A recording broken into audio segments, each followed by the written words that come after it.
This nicely sets us for our next session titled Security Leaks, Data Breach, and Financial Frauds, Minimizing and Resolving Them. The incredible speakers lined up for this panel are Mr. Abdul Khan, President, Blockchainsentry, Mr. Vishwas Patil, Senior Scientist, IIT Bombay, and Mr. Karthikeyan Krishnamurthi, SP, Madhya Pradesh Police. The moderator for this session is Dr. Sriram, CEO Cybersecurity, COE, DSCI. Over to you, Mr. Sriram. Dr. Sriram.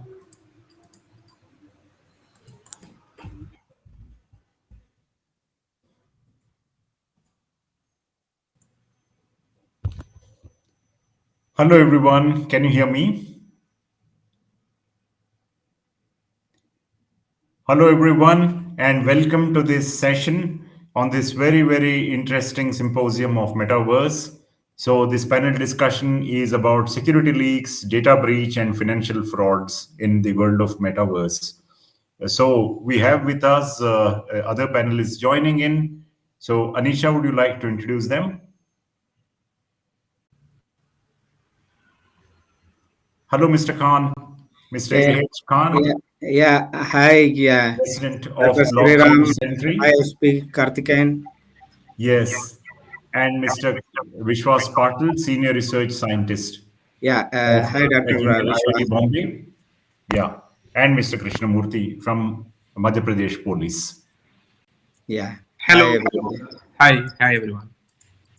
Yes. Hello, everyone. So we'll get started on this interesting topic. And myself, I am Sriram, Dr. Sriram Birudavolu. I head the Cybersecurity Center of Excellence at Telangana Cybersecurity Center of Excellence, which is part of DSCI at Hyderabad.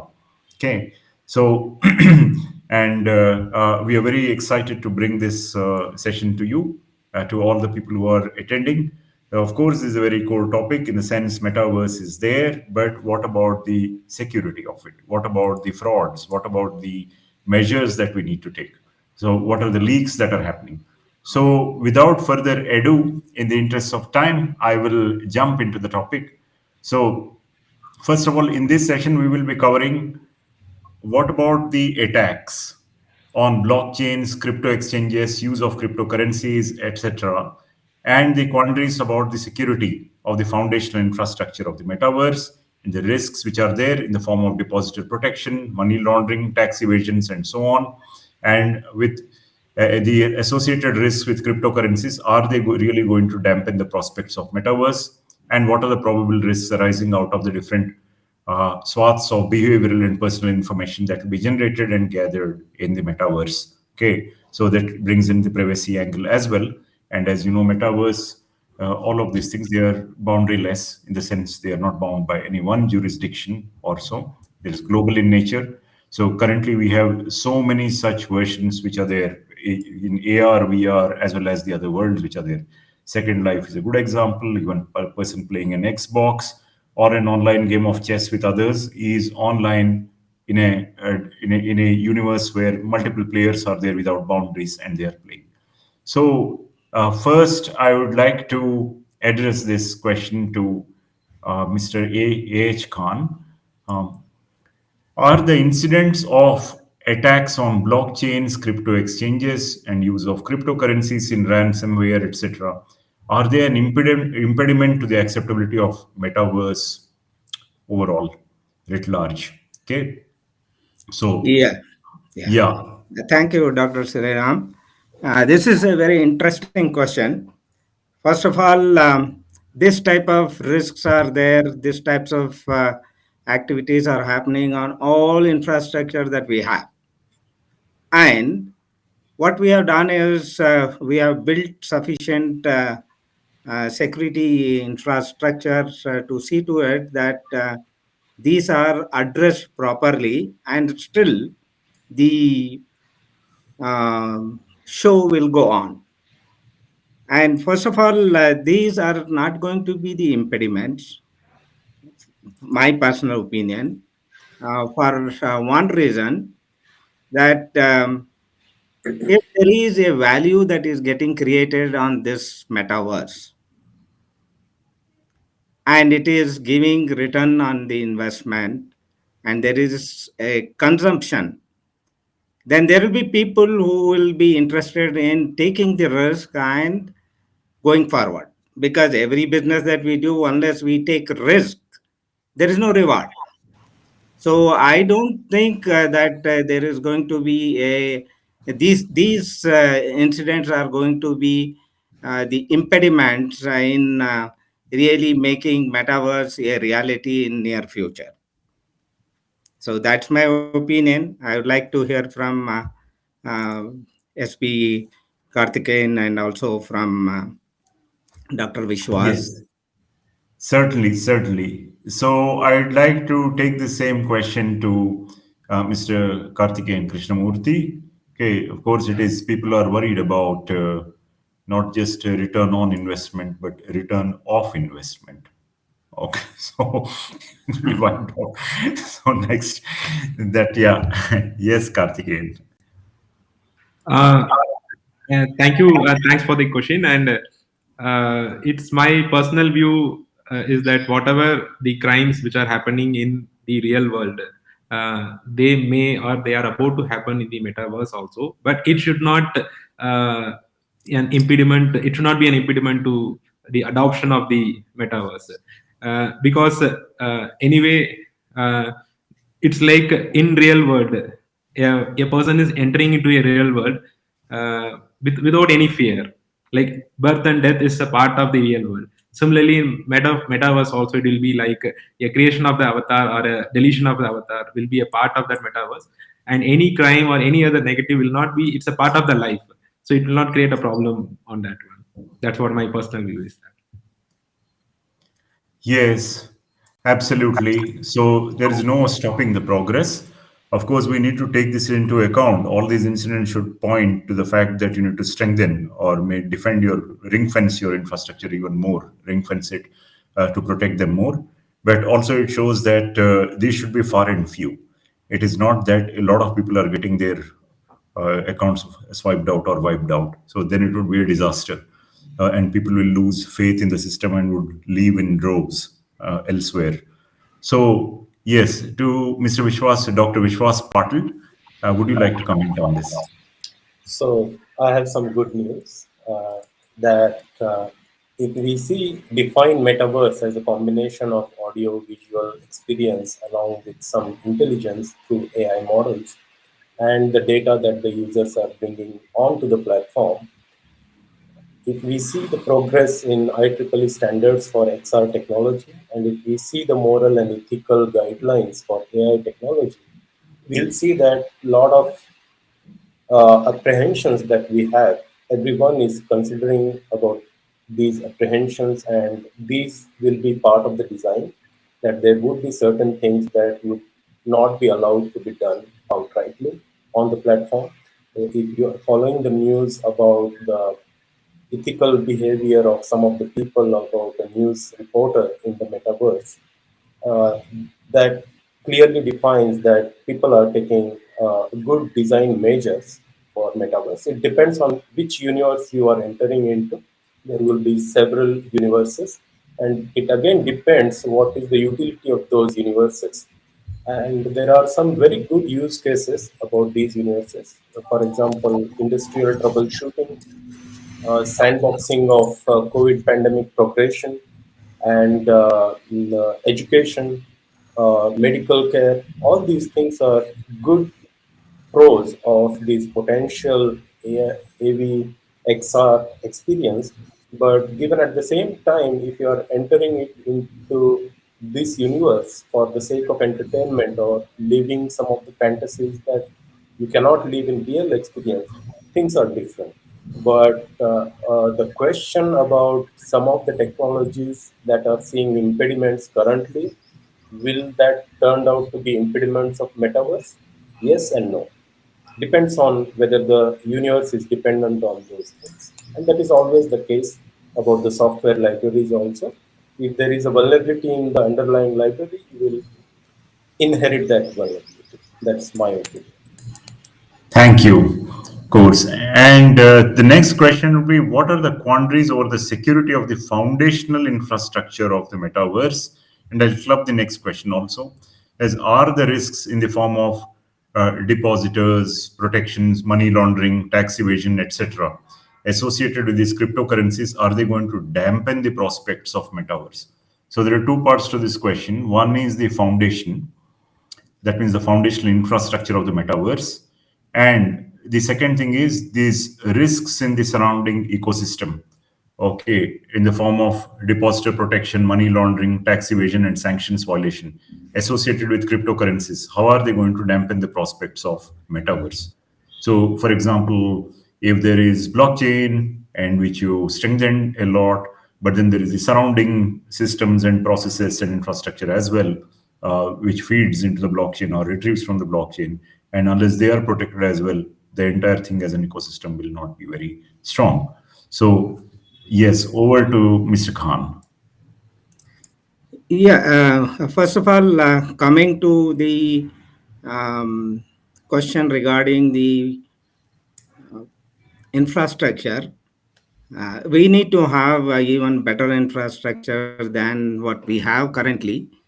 But all said and done, if we look at the commercial activities that are taking place in terms of internet infrastructure getting strengthened by major corporate houses, there is going to be a good news very soon with 5G coming in, that we will have sufficiently sturdy infrastructure on which we can get started on metaverse. That's my hope. And then again, there are policy matters and things like that which are to be decided before metaverse becomes a reality. However, the foundation infrastructure is getting developed, and hopefully it will be in good shape very soon for making metaverse a reality. I'm very positive about it. And coming to the second question that we have with regards to the types of criminal activities or events or other aspects that can happen on um, metaverse, that's going to be a natural phenomena. It is going to happen because wherever there is a value creation and there is an asset which has good values, there are people who wants to go and snatch it, and because of which if it is not um, controlled, then many other things can happen which is going to be leading to uh, unpleasant events like criminal events and things like that, for which what we have to do is uh, uh, uh, the three aspects. Like, for example, in this panel we have um, three people from different. I'm from the technology side, and Karthikeyan sir is from police, and Mr. Vishwas is from research. Like this, there are going to be different, more um, areas where we have to actually participate and make this a success. It is going to be a joint effort. When there are things that are coming up in metaverse, there should be something that should be coming from the police as well. For example, recently there was a wedding event on metaverse, and now some event may happen there, and for that to be taken care, the event organizer may ask for a police presence as well. So how can police presence be made possible in the in a virtual event? In a virtual event on metaverse is something that also needs to be thought of. If we can think from different angles and we cover all the 360 degrees, it is possible these types of events will be possible, but we need to take care of certain security controls and other aspects, and maybe following up of some protocols to see to it that um, all these are done in coordination rather than done in an isolation. Having done something in isolation and blaming somebody else is not going to work. So there should be appropriate protocols, procedures, and things like that. And that is one aspect. And how to make police to be available in the virtual event is something a lot of research is required, where Dr. Vishwas's contribution will be highly valuable. There is a huge amount of work for technologies, for researchers, for um, security persons, police, administration, and everybody. Yes, those events are possible, but those events have to be managed to see to it that they do not impact, they do not create a negative impression about metaverse. And say, for example, if somebody is saying that tomorrow we will be having IPL on metaverse, just assume the type of responsibility which Karthikeyan will have to manage that type of an event on a virtual world. In the virtual world, in the metaverse, he has to manage it. So all of us have to work together to see to it that those what things are happening in the real world are also possible in the virtual world, in the metaverse. And we have to come up with procedures or techniques of handling them in the metaverse in near future. And from my point of view, we are working on assessing the security portion from the smart contract point of view. And we have come up with about 5 different attack surfaces that is possible. And then when we try to move this thing real world into the metaverse, there are going to be multiple attack surfaces, and each attack surface will have its own um, nature, characteristics, and things like that. It has to be managed accordingly. So we all have to work together to really come up with a solution where this cannot be avoided, but at least it can be minimized. This is what is my take on these two questions. I would like to hear from Karthikeyan as well as from Vishwas. Yes, Over thank to you. you, Thank you for those Dr. Sriram. insights, Mr. Khan. Yes, Yeah. thank you. So I'd like to take this to Karthikeyan Krishnamurthi. So basically, here what we are seeing is that the security aspects posture is not keeping pace with the technological developments, and that is why these sort of concerns are arising.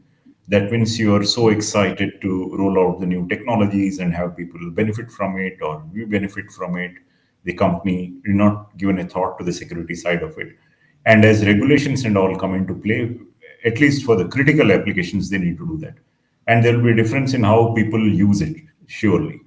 So, for example, when this AR VR headset started, that was considered too expensive in India, and it didn't start off in the Middle East and elsewhere, where it was considered affordable. They started off with gaming and all, whereas in India they started off with the more serious applications. For example, simulators or hospital surgeries, trainings, and such stuff. Not with gaming because it was much too expensive. Now the difference may shift, but as we can see, there are a variety of cases there.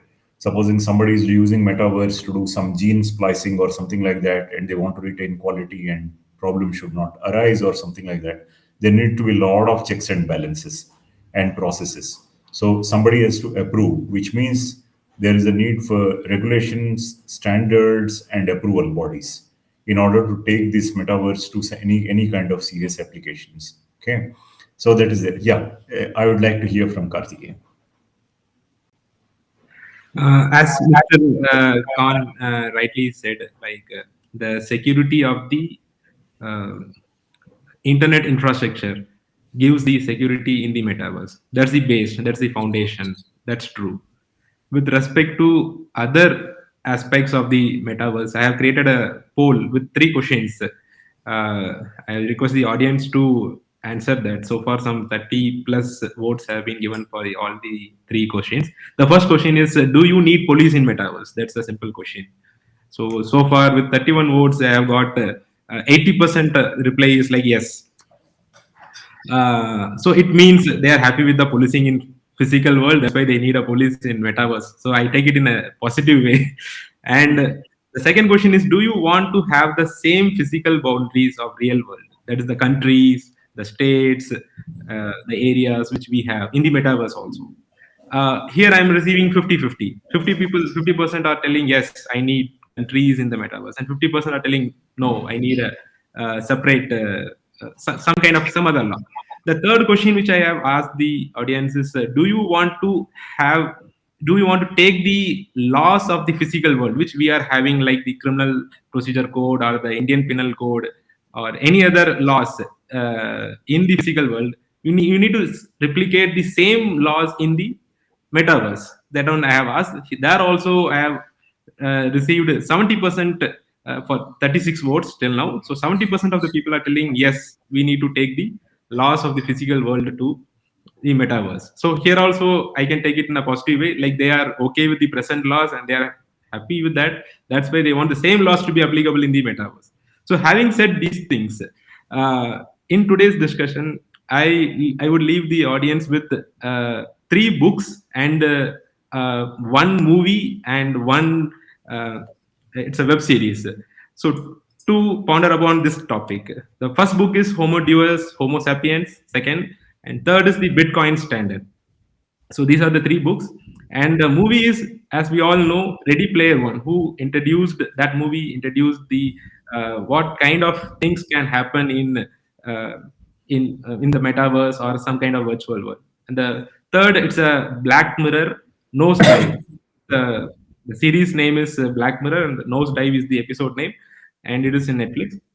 So in after watching these three things, so many things came to my mind, because this metaverse will actually give the potential for a normal human being to behave like a god, because that's metaverse is itself a separate world, but the human being who is sitting in the real world can create avatars and can do anything in the next world. So he is the god of the metaverse. So whatever things which he can do and which he can experiment, he can do it in the metaverse. So having said that, this will give rise to so many other crimes which are not possible in the real world, but which can be possible in metaverse. Already we have heard about there is a sexual assault in the metaverse, and after that the company brought in some physical boundary, so that one person cannot get into the physical boundary of the other person without the permission of the person who is operating that one. So this is already done in, I think this news came last month only. And since October 2021, there are a lot of articles on crimes in metaverse. So we can search and we can easily get into a idea of that. What are the kind of crimes that can take place in metaverse, like avatar suicide, avatar homicide, sexual assault, already explained. But the main crime will be the information theft, because the person who can steal the information, he has two options. He can steal it in the metaverse itself, or he can steal it from the real world and he can use it against it in the metaverse. So where the metaverse meets the real world, there we have to be more careful. So I can explain this in the coming discussion. So I will leave it to Mr. Patil to answer other things. Yeah. So thank you, Karthikeyan, for those insights, and definitely to his list of movies, I would also add one movie called Upgrade. Please do watch it if you get the time.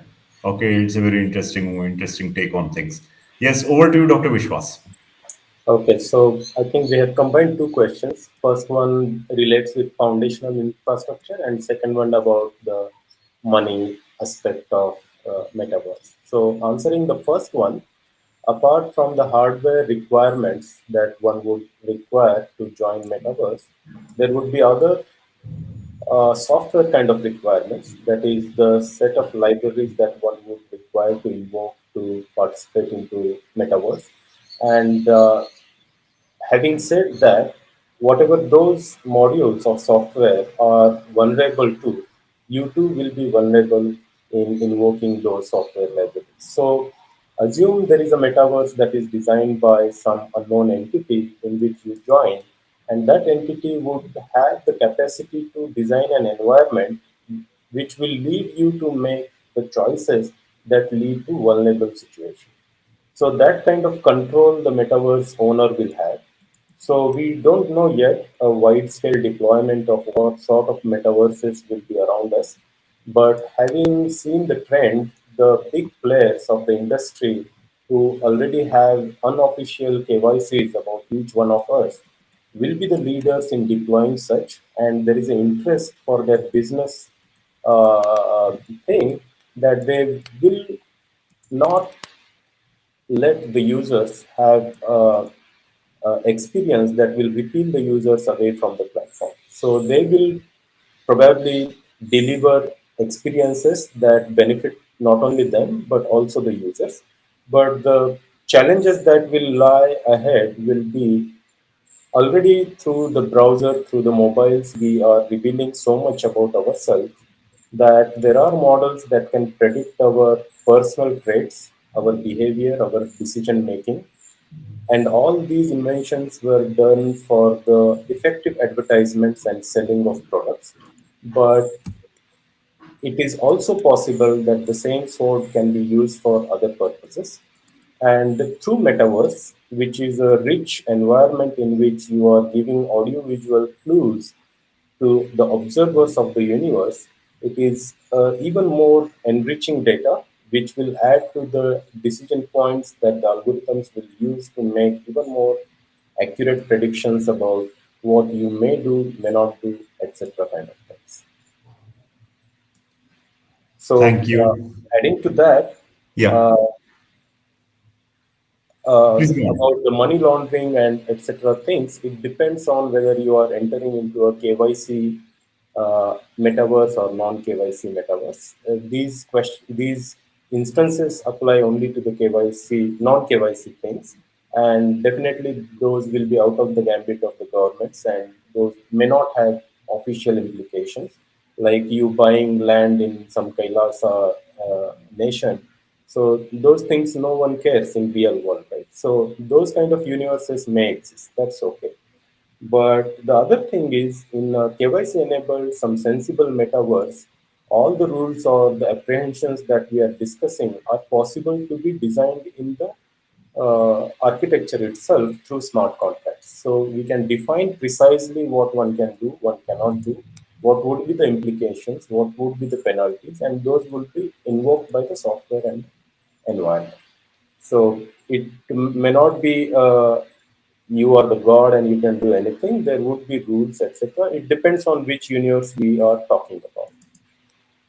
It's definitely, I think, very valuable insight. So the takeaways from this are certainly would look at the standards that will evolve and the regulations and other measures that need to be put into place. So this leads me to the next question. We'll have to keep it in interest of time, very, very brief, the answers. So there are two questions here. How would the incidents with criminal intent, fraud, and financial crimes be investigated in the metaverse? And what are the probable risks arising out of the fact that swaths of behavioral and personal information will be generated and gathered in the metaverse? So the second one has implications of privacy. The first one is, of course, about cybercrime and how we do it is. So would it be that metaverse itself, the way it is built, ground up, it needs to be instrumented with forensic capabilities and investigative capabilities, all of which are there, something like explainable AI and such stuff that we keep hearing about, so that anyone investigating can get down to the specific point and say where was the real breach, where was the problem or the criminal act that happened. And similarly, the second question has to deal with privacy. What are the risks arising relative to privacy in this? So again, I would go to Mr. Khan first. You're on mute. Yeah, thank you, Dr. Sriram. Yeah, these two are interesting questions. I think there's lots of infrastructure, tools, and techniques are already in place for cybersecurity as such. But we need to see as to how we can really adopt them in the metaverse scenario. And as far as our company is concerned, we are already working, we have a product for as the security of the smart contracts on Ethereum. And currently, we are doing some research, and we have a prototype also to collect the information of certain events that are happening on the entities on the metaverse. And basically, every investigation that happens, as Karthikeyan will approve me to say this, he is more knowledgeable in that area. But any investigation requires some evidence.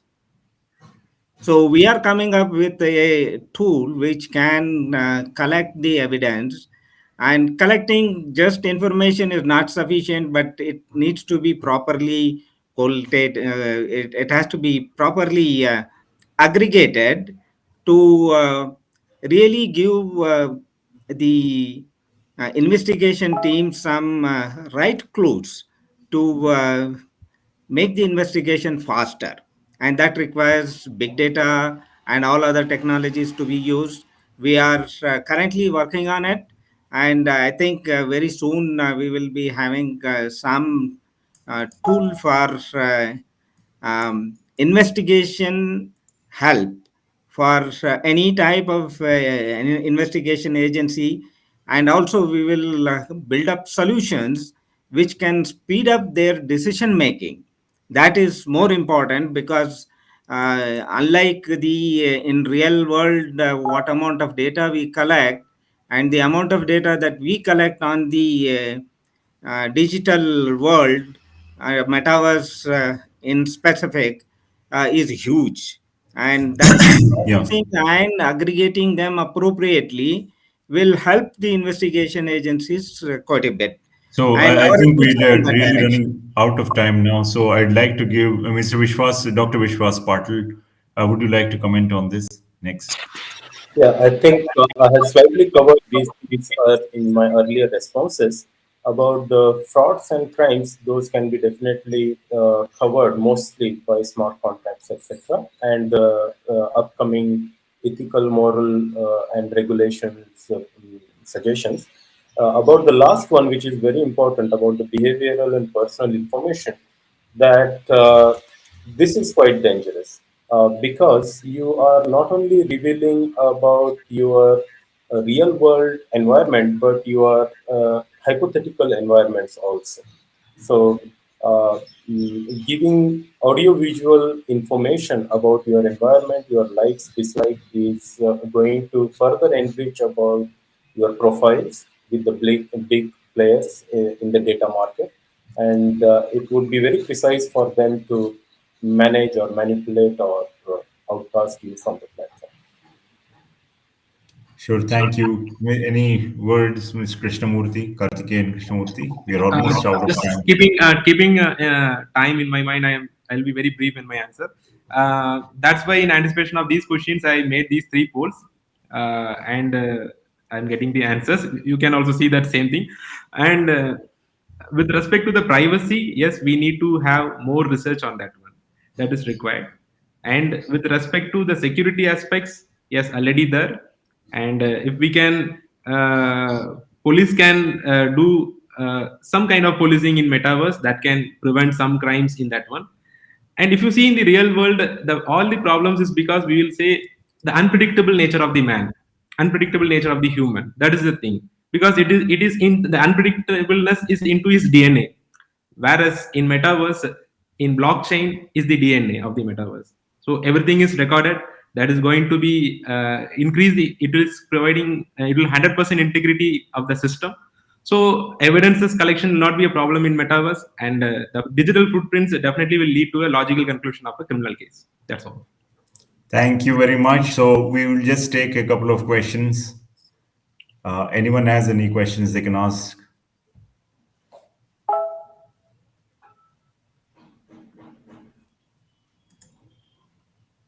Yes. So how will Metaverse, how is it going to deal with privacy concerns? 1 minute. Does this pertain to this one? Yeah. No, that pertains to previous one. Yeah, there are several questions here. How do we handle digital addictions once Metaverse comes into play? That is a very big question, how digital addictions are there. Then what are smart contracts? Please do read about them. In the blockchain one, it's very common. Then what is the new Metaverse work from home? Sure, they pertain to this session. And like programming languages, which metaverse will be included in educational system as a subject? I'm pretty sure. I think at least the basics of metaverse and specific aspects would be included in the educational curriculum. I think it will become an essential part as simulators and all become very important. And there'll be gamification of several things, several aspects. Even serious subjects will get gamified in order to understand them. Okay. So I think with this, we can just conclude unless there is any other compelling one that you wish to add or answer. Okay. It was a very interesting session. Thank you very much for your answers, Mr. Khan, Mr. Krishnamurthi, and Dr. Vishwas Patil. I hope the audience has taken note. A lot of good things came out of this session, and this is the precursor. By no means this is the last word. This is just the beginning of the whole explosion of metaverse-related topics, subtopics, and discussions, standards, and technologies that are going to take place, and especially in the cyber world, we'll be on alert. Okay, thank you so much.